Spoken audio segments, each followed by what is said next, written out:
The first time I realized someone was actually trying to take away the only thing keeping me together, I was standing in the cereal aisle comparing 2 boxes of Cheerios. My phone buzzed with a motion alert from my front door, and I almost ignored it because my security cameras love sending false alarms whenever a squirrel wandered across the porch. But something made me tap the notification anyway, and what I saw on that tiny screen stopped me so cold I forgot where I was. A woman from my HOA was unlocking my front door with a key she should have never had, carrying one of those long animal control catch poles like she was about to drag out a dangerous criminal instead of my dog. My name is Ethan Harper. I'm 51 years old, and until about a year ago, I honestly believed grief was something you simply survived one day at a time. My wife, Claire, passed away after a long fight with breast cancer, and anyone who's lived through losing the person they built their entire adult life with knows the silence afterward isn't just quiet.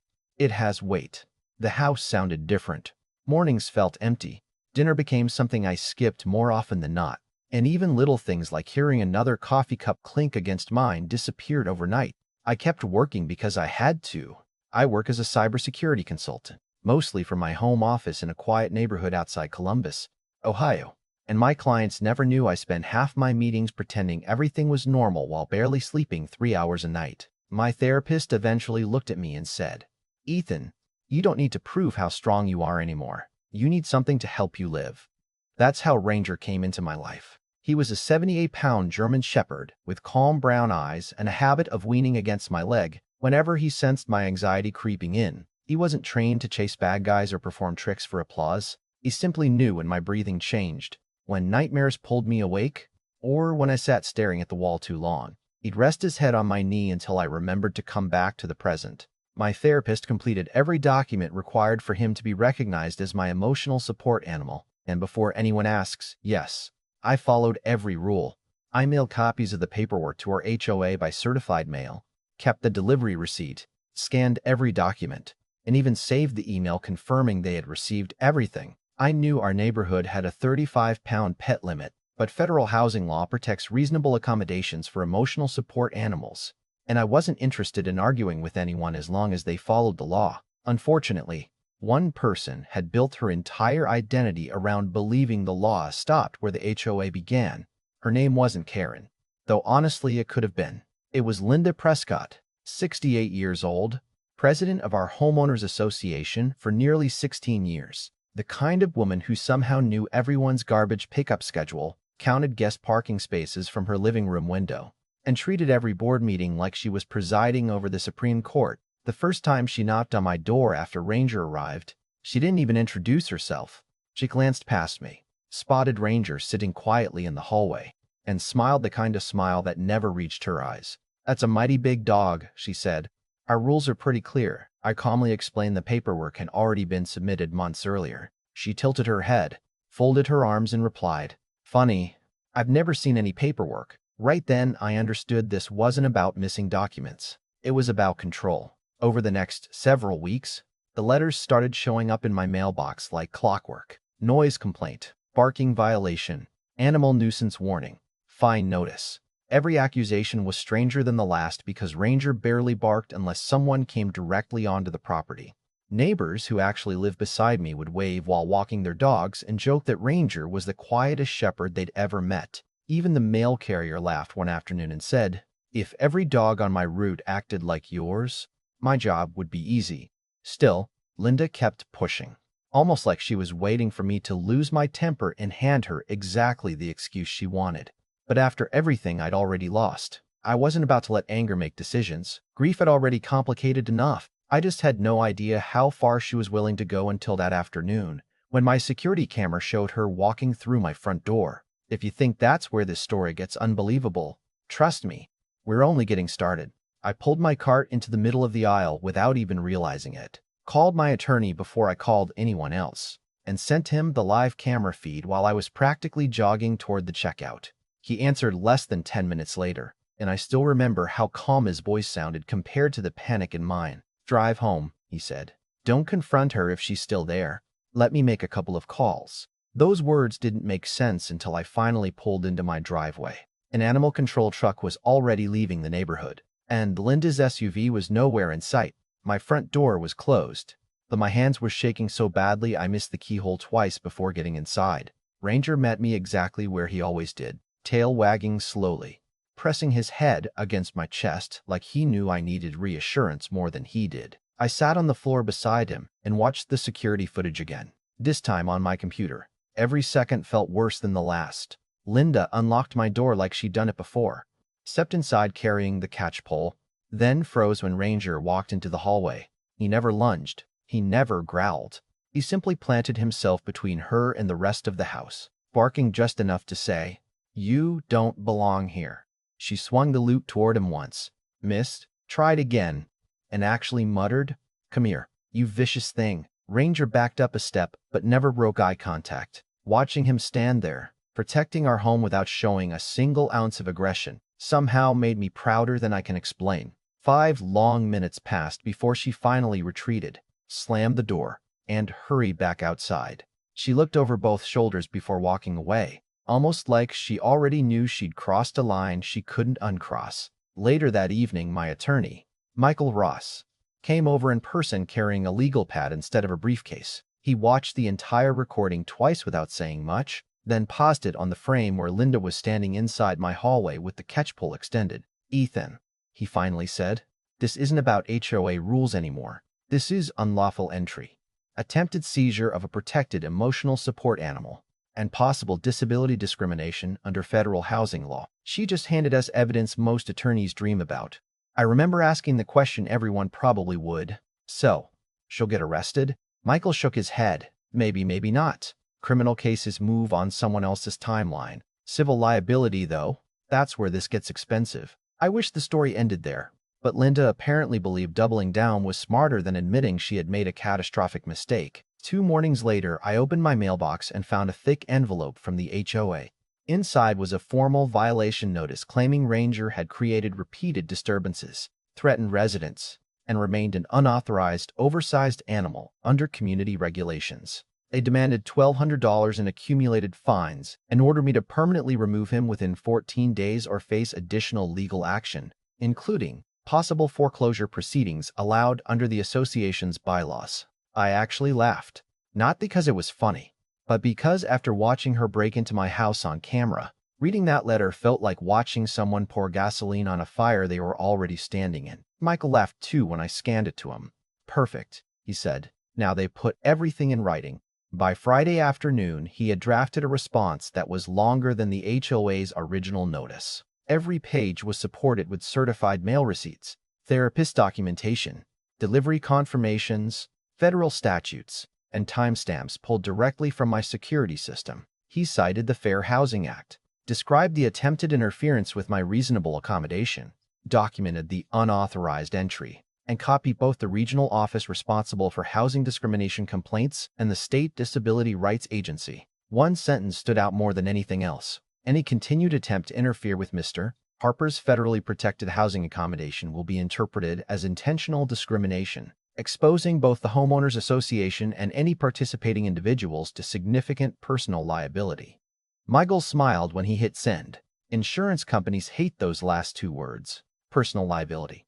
He was right. About a day and a half later, my phone rang with a number I didn't recognize. It wasn't Linda. It wasn't the HOA. It was their attorney. His tone was polite, almost painfully polite. The kind of voice people use when they're trying to clean up someone else's disaster. "Mr. Harper," he began, "I believe there's an opportunity to resolve this matter before it becomes unnecessarily complicated." I handed the phone to Michael, who happened to be sitting across my dining table. For 20 minutes, I listened to only one side of the conversation. "No, that's not acceptable." "Yes, we have multiple backups of the footage." "No, deleting board emails would be a terrible idea." "Absolutely not. My client is prepared to proceed." After hanging up, he leaned back in his chair with the smallest grin I'd seen since this nightmare began. "Well," he said, "their insurance carrier just informed them it won't defend intentional disability discrimination claims. If this goes to court, Linda may be paying for her own lawyer." Suddenly everything made sense. The board members who had happily signed violation letters because they assumed the HOA would always protect them were realizing there was no shield anymore. According to Michael, panic spreads quickly when volunteers discover their personal savings, retirement accounts, and even their homes can become part of a lawsuit. The first settlement offer arrived that evening. $4,500, confidentiality, and a promise to withdraw the fines. Michael slid the paper toward me without saying a word. I stared at it for a long time before pushing it back. No, he nodded once, almost like he'd expected that answer all along. What changed your mind? He asked. I looked down at Ranger sleeping peacefully beside my chair, completely unaware of how close he'd come to being dragged out of the only home he'd ever known. This was never about money, I quietly replied. She wanted to take away the one thing that helped me survive losing Claire. And then she tried to convince everyone I was the problem. If they really want this over, they're going to have to admit exactly who crossed the line. Michael picked up the offer, folded it in half, and smiled. Good, he said, because I think they're about to become a whole lot more motivated. 6 days after my attorneys sent that response, everything that had felt so heavy for months suddenly became strangely quiet. Not because the memories disappeared, but because the people who had spent months trying to intimidate me finally understood they weren't holding the stronger hand anymore. The final settlement meeting wasn't dramatic in the Hollywood sense. There were no reporters waiting outside, no judge pounding a gavel, no emotional speeches that changed everyone's heart. It was just a plain conference room inside a law office, fluorescent lights humming overhead, stale coffee sitting untouched in paper cups, and a long table where everyone suddenly seemed far less competent than they had been during those HOA meetings where they used to lecture homeowners like schoolchildren. Linda Prescott was already seated when my attorney and I walked in, for the first time since I'd known her. She wasn't smiling for control. She was smiling because she didn't know what else to do. It was the kind of smile people wear when they realize they've already lost but are still hoping someone will offer them a smaller defeat. She barely looked at me. Instead, her eyes kept drifting toward the thick binder my attorney placed on the table.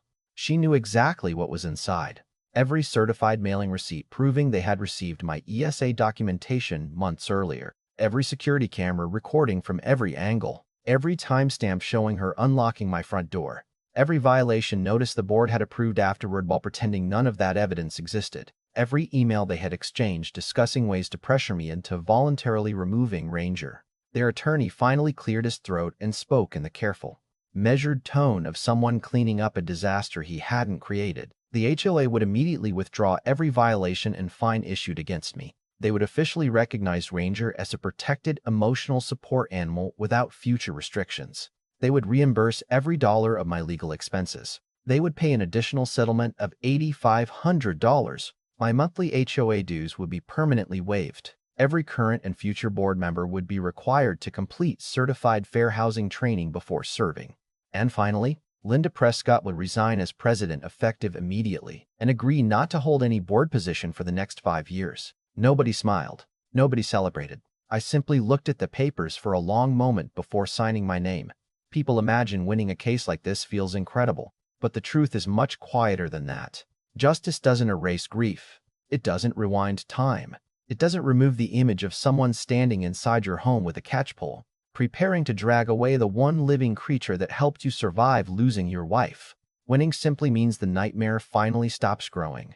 As we stood to leave, Linda surprised everyone by speaking directly to me. Her voice had lost all of the authority she'd carried around the neighborhood for years. Mr. Harper, I truly believed I was protecting the community. I looked at her for a second, not with anger anymore, just with a kind of tired honesty I hadn't felt in months. You know, I said quietly, communities don't need protection from people following the law. They need protection from people who think power makes them the law. She opened her mouth as if she wanted to respond, then slowly closed it again. There simply wasn't an argument left to make. A few weeks later, something happened that meant far more to me than the settlement itself. Our neighborhood held its annual summer picnic at the small park near the clubhouse. I almost stayed home out of habit, but Ranger nudged his leash off the hook beside the door like he somehow knew we needed to go. We spent the afternoon walking through the crowd while children asked if they could pet him. Neighbors laughed as he rolled onto his back begging for belly rubs. And more than one person quietly admitted they had believed Linda's version of events because they never imagined the president of an HOA would deliberately lie. One retired teacher came over carrying a plate of potato salad and said something I'll never forget. I owe you an apology. I thought all those warning letters meant you were hiding something. I should have asked you instead of believing gossip. I smiled and told her not to worry about it because the truth is, that's exactly how fear spreads inside neighborhoods. It rarely begins with hatred. It usually begins with assumptions. Someone in authority says something often enough. People stop asking questions. And before long, an ordinary person becomes the villain in a story they never even knew was being written. Over the following months, our community slowly became something it hadn't been in years. Board meetings became conversations instead of interrogations. New volunteers actually listened before making decisions. People stopped treating HOA rules like sacred scripture and started treating them like what they were always supposed to be, tools for neighbors to live together respectfully. The mandatory fair housing training apparently opened a lot of eyes too. Several board members personally apologized for signing letters they admitted they never fully read because they trusted Linda's judgment without verifying the facts. As for Ranger, life went back to the simple routines that had quietly saved me after Claire died.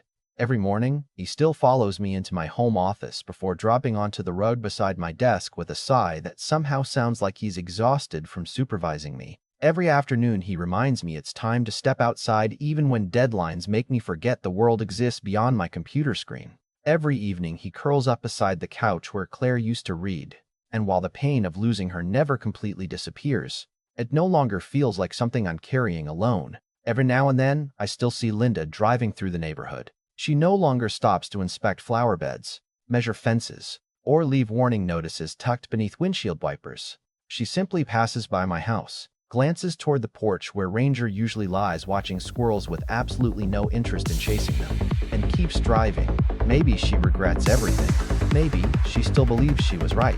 I reach the point where I honestly don't care which one it is, because forgiveness and accountability aren't the same thing. I don't spend my days wishing bad things would happen to her. I simply believe actions have consequences, especially when those actions target someone during the lowest chapter of their life. Looking back now, I realize this story was never really about an emotional support animal. It wasn't about HOA bylaws, neighborhood politics, or even one overbearing board president. It was about what happens when compassion loses the ego, and how quickly ordinary people can become victims when nobody is willing to challenge someone abusing a little bit of authority. If I'd quietly surrendered Ranger because fighting seemed too exhausting, Linda probably would have moved on to the next homeowner, convinced she was untouchable. Instead, one security camera, one attorney who understood the law, and one decision not to back down changed the direction of an entire community. So I'd really like to hear what you think. Did I make the right choice by accepting the settlement? Or would you have taken the case all the way through federal court to make an even bigger example out of the HOA? And if someone in your neighborhood walked into your home believing the rules gave them that right, how would you have responded? Share your thoughts and your own HOA stories in the comments, because these situations happen far more often than most people realize. And sometimes the story you tell today becomes the reason someone else finds the courage to stand up for themselves tomorrow.